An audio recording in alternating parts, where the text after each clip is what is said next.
How to schedule messages on Facebook Messenger. Hi everyone, I'm here to assist you today. Without any delay, let's jump right in. First, open Messenger on your device. Make sure you're logged into your account. Then, go to the chat where you want to schedule a message.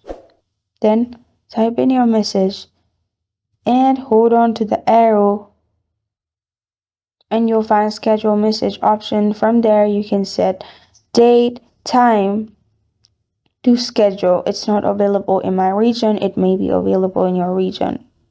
You need to simply hold on to the arrow, which is the sending message arrow. Then you'll find schedule message.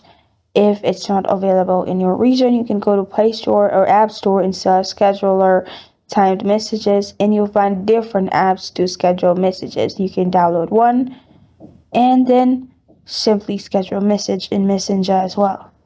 And this is how to schedule messages on Facebook Messenger. Thank you for joining me today. If this video helps you out, please leave a like and subscribe for more. Got a question or want to suggest a topic? Comment below. Thank you for watching.